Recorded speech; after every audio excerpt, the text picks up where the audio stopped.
This channel does not promote any violent, harmful, or illegal activities. All content provided by this channel is meant for an educational purpose only.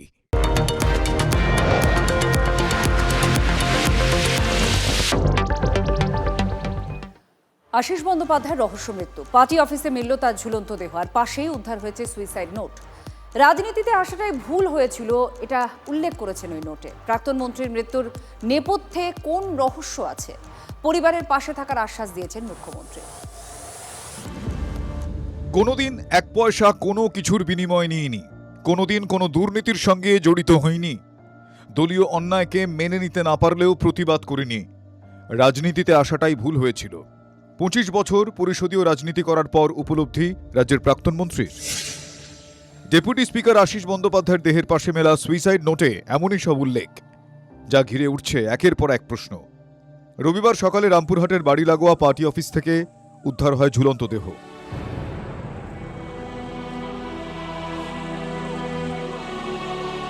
সে দরজাটা ভেঙে ভিতরে ঢুকার পরে দেখে কি যে আশিস ব্যানার্জি ওনার দেহে একটা নাইলন রোপ ইয়েলো কালারের দড়ির সঙ্গে পাংখার সঙ্গে বাঁধা ঝুলন্ত অবস্থায় আছে। স্বাভাবিক কথাবার্তা সব, সারাদিন আপনার 15 আগস্ট বলে সারাদিন অফিসে বসেছিল, পতাকা উত্তোলন করলো। তার দেহের কাছ থেকেই পাওয়া গিয়েছে সুইসাইড নোট। তাতে উল্লেখ, ছাত্রাবস্থা থেকেই রাজনীতির সঙ্গে যুক্ত, কোনোদিন এক পয়সা কোনো কিছুর বিনিময় নিইনি, কোনোদিনই কোনো দুর্নীতির সঙ্গে জড়িত হয়নি, সর্বদা সব দলীয় অন্যায়কে মেনে নিতে না পারলেও প্রতিবাদ করতে পারিনি। ছাত্র জীবন থেকে রাজনীতি করেছেন, কিন্তু কোনোদিন কারোর কাছে 1 টাকার কোনো অ্যালিগেশন আজ পর্যন্ত নেই, সে বিরোধী হোক আর শাসকই হোক। তবে সুইসাইড নোট আশিস বন্দ্যোপাধ্যায়েরই লেখা কিনা তা জানতে ফরেনসিক পরীক্ষার কথা জানিয়েছেন মুখ্যমন্ত্রী। এই সুইসাইড নোটটা ফরেন্সিকে যাবে, তার হাতের অক্ষর কিনা এসব পরীক্ষা নিরীক্ষা করবে। আমি নিজে আমার ফোন থেকে অসিত মালের ফোনে ভিডিও কল করি করে পুরো পরিবার এক জায়গায় ছিল। আমি তাদের পাশে দাঁড়ানোর কথা বললাম যে পুলিশকে একটু সহযোগিতা করুন। আমি ডিজিপি এবং এসপি বীরভূমকে নির্দেশ দিয়েছি, মোবাইল ফোনগুলো যেগুলো উনি ইউজ করতেন সেগুলো যদি পুলিশকে দেন, পুলিশ তদন্ত করে দেখবে। 15 বছরের তৃণমূল জমানায় দুর্নীতি প্রাতিষ্ঠানিক রূপ নিয়েছিল। শিক্ষক নিয়োগ থেকে রেশন, কয়লা, বালি, গরু চুরিতে নাম জড়িয়েছে একের পর এক তৃণমূল নেতার। জেল খেটেছেন মমতার মন্ত্রিসভার একাধিক সদস্য। প্রাক্তন শিক্ষামন্ত্রী পার্থ চট্টোপাধ্যায় থেকে প্রাক্তন খাদ্যমন্ত্রী জ্যোতিপ্রিয় মল্লিক, বীরভূমের তৃণমূল নেতা অনুব্রত মণ্ডল। এহেন তৃণমূলের 25 বছর বিধায়ক ছিলেন আশিস বন্দ্যোপাধ্যায়। 2001 সাল থেকে 2026 সাল পর্যন্ত টানা রামপুরহাটের বিধায়ক ছিলেন। রাজ্যে তৃণমূল ক্ষমতায় আসার পর মমতার মন্ত্রিসভাতেও ঠাঁই পেয়েছিলেন তিনি। 2021 সাল থেকে 2026 সাল পর্যন্ত বিধানসভায় ডেপুটি স্পিকারের দায়িত্ব সামলেছেন। তবে এবারের ভোটে তিনি হেরে যান। বীরভূমের ভূমিপুত্র আশিস বন্দ্যোপাধ্যায় বর্ধমান বিশ্ববিদ্যালয় থেকে স্নাতক এবং স্নাতকোত্তর ডিগ্রি অর্জন করেন, পিএইচডিও সম্পূর্ণ করেন সেখানেই। ছাত্রাবস্থাতেই রাজনীতিতে যোগ দিয়েছিলেন। তৃণমূলের বিধায়ক হওয়ার আগে রামপুরহাট কলেজে বাংলার অধ্যাপক ছিলেন তিনি। সেই আশিস বন্দ্যোপাধ্যায়ের দেহের পাশে মেলা সুইসাইড নোটে দলীয় অন্যায়ের কথা উল্লেখ। সৎ সঙ্গে স্বর্গবাস, অসৎ সঙ্গে সর্বনাশ। পাথর, বালি, গাছ, বোল্ডার সেগুলো তো আছেই। রিক্রুটমেন্টে চুরি করেছে, কিন্তু মাঝখান থেকে যদি এই ধরনের মানুষগুলোকে মেলাইন করা হয় যে আপনাদের ভুলের জন্য কোনো মানুষ প্রাণ নিয়ে নিচ্ছেন। দীর্ঘ সময় রাজনৈতিক জীবনে আশিস বন্দ্যোপাধ্যায়ের নাম কোনো দুর্নীতিতে উঠে আসেনি বলেই একাংশের মত। কিন্তু যে দল তিনি করতেন সেই দলের বিরুদ্ধে আপাদমস্তক দুর্নীতিতে ডুবে থাকার অভিযোগ উঠেছে বারবার। পশ্চিমবঙ্গে যে রাজনৈতিক বাতাবরণ তৈরি হয়েছে তৃণমূল জমানা থেকে শুরু করে, সুস্থ স্বাভাবিক সৎ ব্যক্তিত্বের রাজনীতিতে টিকে থাকাটা কিন্তু খুব দুষ্কর ব্যাপার। গত 15 বছরে বাংলা জুড়ে যে অর্গানাইজ লুট এবং লিগালাইজ প্ল্যান্ডার হয়েছে, তার কুশীলব্ধ হাতে গোনা লোক, কিন্তু তার দায় তৃণমূল কংগ্রেসের নেতা কর্মী থেকে সবাইকে দিতে হচ্ছে। সব মিলিয়ে আশিস বন্দ্যোপাধ্যায়ের মর্মান্তিক পরিণতির জন্য তৃণমূলের লাগামহীন দুর্নীতিকেই দুষছে সব পক্ষ। হিমাদ্রি মণ্ডল ও কৌশিক ঘোষের রিপোর্ট, TV9 বাংলা। ব্ল্যাকমেলের জেরেই আত্মঘাতী আশিস, দলীয় অন্যায় মানতে পারেননি প্রাক্তন মন্ত্রী, উল্লেখ রয়েছে সুইসাইড নোটে। কোনো চাপের মুখে চুপ ছিলেন কি আশিস? তার মৃত্যুর জন্য তার নাম না করে ঋতব্রতদের দোষলেন কুণাল ঘোষ। আশিসের মৃত্যুর দায় তাহলে কার? দুই তৃণমূলের মধ্যে এই নিয়ে তরজা। দুর্নীতিগ্রস্ত কোনো লোকজন উনাকে ভয় দেখিয়েছে কিনা যে আপনার নাম বলে দেবো আমরা, মমতা ব্যানার্জির যে তৃণমূলের যে অংশটা মমতা ব্যানার্জির সাথে আছে, সেই অংশটার সঙ্গে তো ওনার দূরত্ব তৈরি হয়েছে। স্বাভাবিকভাবে কেউ ব্ল্যাকমেলিং করে থাকতে পারে। দুর্নীতিগ্রস্তরা কি আশিস বন্দ্যোপাধ্যায়কে ব্ল্যাকমেল করেছিল, আর তার জেরে কি চরম সিদ্ধান্ত? প্রাক্তন মন্ত্রীর রহস্য মৃত্যুতে এমনই সন্দেহ করছেন মুখ্যমন্ত্রী শুভেন্দু অধিকারী। এই প্রেক্ষাপটে মমতা বন্দ্যোপাধ্যায় সোশ্যাল মিডিয়ায় লিখেছেন, দীর্ঘদিন মানুষের জন্য কাজ করেছেন, তা সত্ত্বেও হেনস্থা আর মানসিক নির্যাতনের শিকার হতে হয়েছে। লাগাতার রাজনৈতিক শত্রুতার মাঝে জীবনের মূল্য নিয়ে আমাদের ভেবে দেখা উচিত। আশিস বন্দ্যোপাধ্যায়ের দেহের পাশে মেলা সুইসাইড নোটের ছত্রে ছত্রে দুর্নীতি প্রসঙ্গের উল্লেখ। তাতে লেখা, টিআরডিএতে জেনারেল মিটিং ছাড়া আর কোনো দায়িত্ব ছিল না। আমি টেন্ডার কমিটিতে ছিলাম না, আমার চেক পাওয়ার ছিল না, আমি প্ল্যান পাস বা নো অবজেকশন সার্টিফিকেট ইস্যুর ব্যাপারেও ছিলাম না। আমার সঙ্গে এই বিষয়ে কোনো দিন কেউ আলোচনা করেননি। আমাকে অপমান মেলাইন করার জন্য যা সব করা হলো তাকে ধিক্কার জানাই। আজ তাই মনে হচ্ছে রাজনীতিতে আসাটাই ভুল হয়েছে। তারাপীঠ রামপুরহাট উন্নয়ন পরিষদ তথা টিআরডিএর কমিটি চেয়ারপারসন ছিলেন তিনি। অভিযোগ, ২৬-এর ভোটের আগে আর পরে অভিযোগ উঠেছিল টাকা তছরূপের, সেখানেই নাম জড়ায় আশিসের। টিআরডিএ আশিস ব্যানার্জি কোনো দুর্নীতিতে জড়িত নয়, এগুলো একটা গল্প সাজানো হয়েছে। উনি ভালো লোক ছিলেন। রাজ্যের পালাবদলের পর তৃণমূল কংগ্রেস দুভাগে ভাগ হয়েছে। ঋতব্রত বন্দ্যোপাধ্যায় শিবিরে যোগ দিয়েছিলেন আশিস বন্দ্যোপাধ্যায়। চাপের মুখে ওদিকে গিয়েছিলেন। বীরভূমের যারা যারা নিজেদের পাপ বাঁচাতে ওদিকে গেছেন, তারা আশিস বাবুর মতো একটি লোককে সঙ্গে নিয়ে যাওয়ার জন্য চাপ দিয়েছিলেন। উনি দিদির সঙ্গে থাকতে চেয়েছিলেন। আশিস বন্দ্যোপাধ্যায়ের যে থ্রেট কালচারের শিকার হয়েছে, আরো কারুর উপর এই ধরনের মানসিক চাপ তৈরি হয়ে যাবে। আমি আশিসদাকে শহীদ হিসাবেই মনে রাখবো। সো কল্ড তৃণমূল কংগ্রেসের যে অ্যাকাউন্টগুলো ফ্রিজ হওয়ার আগে বছরে যে ১৩০০ কোটি টাকার কাছাকাছি সুদ, সেই ১ টাকাও তো আশিস ব্যানার্জি এনজয় করেননি, এখানে কেউ এনজয় করেননি। আশিস বন্দ্যোপাধ্যায়দের মতো মানুষজনের কদর তৃণমূল কংগ্রেস করেনি। মমতা বন্দ্যোপাধ্যায়ের সঙ্গে যখন কেউ ছিল না, তখন আশিস বন্দ্যোপাধ্যায় রামপুরহাটে ছিলেন। এরপর ২১শে জুলাই ঋতব্রত শিবিরের সভায় যোগ দিতে যাওয়ার সময় প্রাক্তন মন্ত্রীকে হেনস্থার শিকার হতে হয়।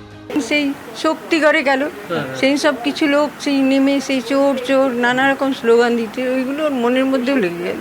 এই ঘটনাটিকেও কিন্তু আত্মহত্যা যদি হয়, তার প্ররোচনা হিসেবে ওই বিজেপির গুন্ডাটাকে অ্যারেস্ট করা উচিত। মুখ্যমন্ত্রী ওনাকে কেস করা বলেছিল, পুলিশের প্রোটেকশন বলেছিল, কেন আশিস দা কেস করলো না আমি ঠিক বুঝতে পারি না। তার ভাইপো সম্পর্কে একটু খোঁজ নিয়ে দেখুন। তৃণমূলের এই যে ভাইপো প্রবলেম, এই ভাইপো প্রবলেম থেকে যদি তৃণমূল যদি না বেরোতে পারে, তাহলে ডিম কেন আর অনেক কিছু খাবে। দলীয় কিংবা তার পারিবারিক কোনো কারণ আছে কিনা তদন্ত করতে হবে। বছরের পর বছর যে দলে ছিলেন, সেই তৃণমূল দিনের পর দিন দুর্নীতির অভিযোগে জর্জরিত হয়েছে। তিনি নাকি সেই অন্যায় মেনে নিতে না পেরেও চুপ করেছিলেন। এমনকি টিআরডিএ দুর্নীতিতে তার নামও জড়িয়ে যায়। সেটাই কি তাকে কুড়ে কুড়ে খাচ্ছিল? তাই কি মানসিক চাপে আত্মহত্যার পথ বেছে নিলেন? হিমাদ্রি মণ্ডল ও কৌশিক ঘোষ, TV9 বাংলা।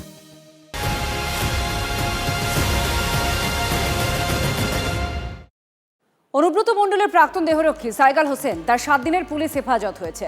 সাইগালের ফ্ল্যাটে তল্লাশি চালিয়ে মিলেছে প্রায় ১৩ লক্ষ টাকা, ৮০০ গ্রাম সোনা। পাকিস্তান আর আরবের মুদ্রাও পাওয়া গিয়েছে সাইগালের ফ্ল্যাট থেকে। এছাড়াও পাওয়া গিয়েছে ১৫০টি সম্পত্তির দলিল। টুলু মণ্ডলের দুর্নীতির কারবার যোগেই গ্রেফতার করা হয় সাইগালকে খবর সূত্রের। আর টুলুর কালো টাকার খোঁজে গতকাল পাথর ব্যবসায়ী শ্যালক মিঠু শেখের ফ্ল্যাট আর বাড়িতে তল্লাশি অভিযান চলে। টুলু শ্যালকের আবাসনেই ফ্ল্যাট সাইগাল হোসেনের। সেটা যে মোহাম্মদবাজার থানার যে কেস আছে অর্গানাইজ ক্রাইমের কেস, সেটার তদন্তের ক্ষেত্রে কিছু লিঙ্কেজে যে লিডস পাওয়া গেছিল, সেগুলোকে ওয়ার্কআউট করে ওনাকে জিজ্ঞাসাবাদ করা হয়েছিল, ওনার বাড়ির যে লোকগুলোকে। অ্যান্ড জিজ্ঞাসাবাদে যখন সন্তুষ্টভাবে কোনো সদুত্তর ওনারা দিতে পারেননি, তা ওদেরকে সাসপিসিয়াস এগুলো করে জেরা করে বোঝা গেল। তারপরে ওনাদের বাড়িতে সার্চ করা গেল, ওখান থেকে বি কিছু ডকুমেন্টস অ্যান্ড জিনিসগুলো পাওয়া গেছে, যেগুলো যে অর্গানাইজ ক্রাইমের সঙ্গে লিঙ্কেজগুলোকে একটু প্রমাণ করছে। তারপরে সার্চ করার পরে ওনাকে জিজ্ঞাসা করার পর অ্যারেস্ট করা হয়েছে, বাদবাকি তদন্ত চলছে। ওখানে ইন্ডিয়ান কারেন্সি কিছু ক্যাশ টাকা ছিল, তার সঙ্গেই কিছু খুব অল্প পরিমাণে ফরেন কারেন্সি ছিল। ওটা হ্যাঁ, আরব আর পাকিস্তানি কিছু কারেন্সি খুব অল্প সংখ্যা ছিল। সেটা আমরা ইনভেস্টিগেশন করে দেখছি কি আছে, কোথা থেকে এসছে, কেন এসছে, কি ব্যাপার আছে। আমরা পিসি পেয়ার চেয়েছিলাম এবং 7 দিনের পিসি পেয়ার আমরা চেয়েছিলাম, 7 দিন অ্যালাউ হয়েছে। বাড়ি থেকে প্রচুর ল্যান্ড ডিড পাওয়া গেছে, প্রায় 150-র কাছাকাছি। ইন্ডিয়ান কারেন্সি নোট পাওয়া গেছে 12 লাখ টাকার উপরে। প্রচুর পরিমাণে এই 700 750 800 গ্রামের কাছাকাছি একটা গয়না পাওয়া গেছে টোটাল, প্লাস ইন্ডিয়ান আরব এবং পাকিস্তানের কারেন্সি পাওয়া গেছে। এগুলো ইনভেস্টিগেশনে চলছে, দেখা যাক কি হয় আগামী দিনে ইনভেস্টিগেশন। না, সেটা ইনভেস্টিগেশনের পার্ট, কিন্তু আমরা যেটুকু ফরওয়ার্ডিংয়ে পেলাম বা যা পেলাম তার বেসিসে কোর্টকে জানালাম। আমাদের পিসিপিআরটা অ্যালাউ হয়েছে, এবার দেখা যাক কি হয়। দুর্নীতি মামলায় এবার তৎপর হলো সিআইডি। অভিযুক্ত সুজয় হাজরাকে তার মেদিনীপুরের বাড়িতে নিয়ে যায় সিআইডি। আমাদের সঙ্গে দেবব্রত আমাদের প্রতিনিধি আছেন, আরো জানাচ্ছেন। দেবব্রত, কি আজকে সিআইডির তৎপরতা দেখা গেল, কি করলো সিআইডি? দেখো, সিআইডি মূলত তৎপরতা শুরু করেছে গত কয়েকদিন ধরে। আমরা দেখেছি এর আগেও শালবনী কাণ্ডে যেমন সিআইডি তাকে সুজয়কে জিজ্ঞাসাবাদ করেছে, ঠিক প্যারালালতে ডেবরাই যে জাগরি দুর্নীতি, সেই দুর্নীতিতে কিন্তু সিআইডি নিজেদের হেফাজতে নিয়েছে সুজয়রাকে এবং নিয়ে ভবানী ভবনে তাকে সরাসরি সুমিত রায়ের সঙ্গে মুখোমুখি জিজ্ঞাসাবাদ করিয়েছে এবং তারপরেই তাকে নিয়ে কিন্তু সোজা মেদিনীপুরের বাড়িতে আসে এবং মেদিনীপুরের বাড়ি থেকে বেশ কিছু নথি সংগ্রহ করা হয়েছে বলে মনে করা হচ্ছে। কেননা সিআইডি অফিসাররা যখন বেরিয়ে আসে তখন তাদেরকে নিয়ে যেতে দেখা গিয়েছিল গালা এবং যাবতীয় জিনিসপত্র, মানে নথি সিজ করলে যে সমস্ত জিনিস প্রয়োজনীয় জিনিসপত্র লাগে সেই সমস্ত জিনিস নিয়ে তারা সুজয়রার বাড়িতে ঢুকেছিল এবং পরবর্তী ক্ষেত্রে কিছু কাগজপত্র নিয়েও তারা বেরিয়ে আসে। মনে করছে বেশ কিছু নথিপত্র জোগাড়ের জন্যই তার বাড়িতে সুজয়রাকে সাথে নিয়ে সিআইডি আধিকারিকরা আজ এসেছিলেন। প্রায় 50 মিনিট তল্লাশি বা কথা বলার পরেই কিন্তু তারপর তার বাড়ি থেকে তারা বেরিয়ে যায়।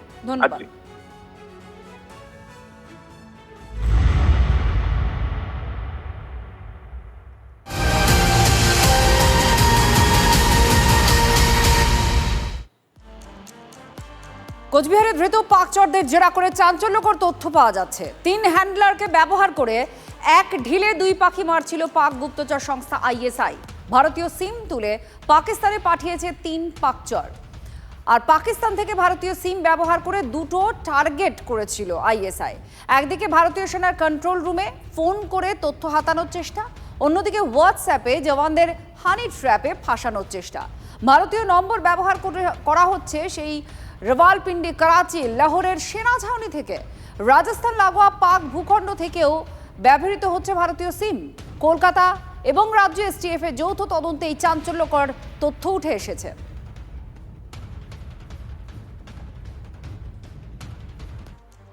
দু 2025 ভোটার লিস্টে নাম ছিল পাকচর রানা রৌফ ওরফে ওয়াহাব আলমের। এসআইআর নাম বাদ যায় পাকচর রৌফ ওরফে ওয়াহাবের। 2টো ভোটার তালিকায় TV9 বাংলার হাতে। এই মুহূর্তে আপনাদের দেখাচ্ছি সেই ভোটার তালিকা।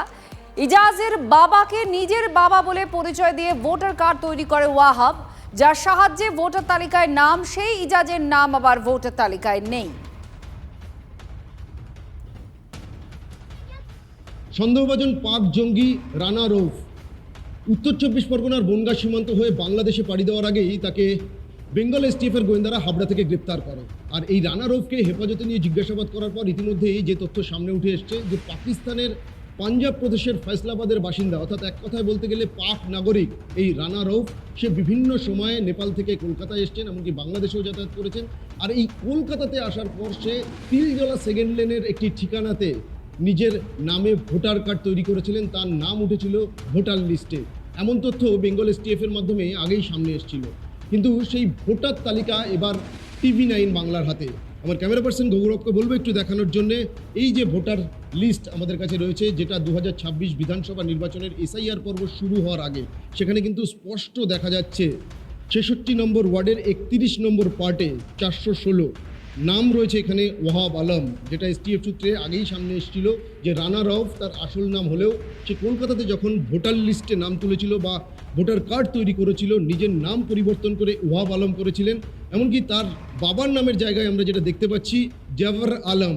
এবং সেক্ষেত্রে যেটা এসটিএফ সূত্রে জানা যাচ্ছে, এই ওয়াহাব আলমের যে সহযোগী ইজাজ আহমেদ, যার সঙ্গে তার নেপালে পরিচয় হয়েছিল, সেই ইজাজের বাবাই হচ্ছে এই জাওয়ার আলম। যদিও আরও একটা তথ্য আমরা দেখাবো, বা যে তথ্য সামনে এসেছিল যে এসআইআর পর্বের পর কিন্তু এই রানা রৌফ ওরফে ওয়াহাব আলম তার নাম আন্ডার অ্যাডজুডিকেশনে যায়, এবং সেটাও কিন্তু দেখা যাচ্ছে এসআইআর পর্বের পর এই যে ঠিক 416, এবং এখানে কিন্তু লেখা রয়েছে স্পষ্টভাবে deleted after adjudication by judicial officer. পাকিস্তানের নাগরিক হয়ে কিভাবে সে কলকাতায় ভোটার তালিকাতে নাম তুললেন, কে বা কারা তাকে সহযোগিতা করেছিলেন, এসটিএফ এর গোয়েন্দারা তারাও কিন্তু সমস্ত কিছু খতিয়ে দেখছেন। ক্যামেরায় গৌরবের সঙ্গে সুপ্রিয় গুহ, TV9 বাংলা। প্রত্যেক ইলেকশনের আগে 1600, 1700, 1200 ম্যাক্সিমাম এর মধ্যেই নামগুলো অ্যাডিশন হয়, কিন্তু আমাদের ওয়ার্ডের ক্ষেত্রে 2500, 3000। আমরা নির্বাচন কমিশনে রিপোর্ট করেছি যে অন্য ওয়ার্ডের ক্ষেত্রে হয় না, কিন্তু 66-র ক্ষেত্রে এত কি করে নাম ওঠে। যে এখন হচ্ছে যে সমস্ত প্রমাণপত্র দেখিয়ে ভোটে নাম তুলতে হয়, রেসিডেন্সিয়াল প্রুফ, এজ প্রুফ। এবার অনেকের ক্ষেত্রেই আছে যাদের কাছে রেসিডেন্সিয়াল প্রুফ তফসিয়ায় ঠিক করে নেই, যার কাছে অরিজিনাল প্রুফ নেই সে নামটা তুলল কী করে। তার মানে আমরা জানি এমএলএ, কাউন্সিলর এদের কাছে গেলে পাওয়া যায়। তো এমএলএ মনে করেছেন 95 সাল থেকে তিনি কাউন্সিলর ছিলেন, আজকে কসবা বিধানসভায় এতদিনের এমএলএ, এটাই তার ক্রিম। সব ওয়ার্ড থেকে হেরে আসবেন, এখানে এসে জিতবেন। তিনিই ক্রিমটা বানিয়েছেন, তিনিই দিয়েছেন সার্টিফিকেট, তার সার্টিফিকেটের দ্বারা তুলেছে। কি আধার কার্ড তৈরি করি আমরা, কি ভোটার কার্ড তৈরি করি আমরা? পাবলিক রিপ্রেজেন্টেটিভ আমাদের কাছ থেকে আসতে গেলে কি আমরা নিয়মিত একটা রেসিডেন্সিয়াল যেখানে থাকেন, গ্যাসের হোক, ইলেকট্রিকের হোক, কিংবা যে মা বাবার সার্টিফিকেট হোক, জন্ম সার্টিফিকেট, কিছু একটা আমরা দেখি এবং দেখেই তারপরে করি। এরকম আমার জ্ঞানে এরকম আমরা কোনো সার্টিফিকেট কোনো এরকম ধরনের লোককে দিইনি, যাতে তারা কিরকম সে উইদাউট পেপার্স এসেছে আমরা দিয়েছি, দিইনি। আমরা তো পুলিশ নাকি তদন্ত করবো, আর যদি এটাই হয় কি কিরকম সে, তাহলে প্রত্যেকটা ম্যাটারটা আমরা পুলিশকে পাঠাবো। পুলিশ ক্লিয়ারেন্স দিতে গেলে তারপরে আমরা সার্টিফিকেট দেবো। গভর্নমেন্ট একটা গ্যাজেট নোটিফিকেশন করে দিকে একটা আইন বাইর করে দিই কি আপনারা দিতে পারবেন না, পুলিশ যখন পর্যন্ত ক্লিয়ারেন্স দেবেন। আমাদের তো এসে পাবলিক রিপ্রেজেন্টেটিভ, আমাদের তো এসে পাবলিক চার্জ করে, কেন দেবেন না? কেন যে গভর্নমেন্ট অফ ইন্ডিয়া ইসিআই এর যে ভোটার লিস্ট আছে তার মধ্যে চেক করে দেখছি তাদের নাম আছে কিনা, যাদের নাম থাকছে দিচ্ছি, না নাম কটা করুন, হাজার হাজার এরকম কেস আছে।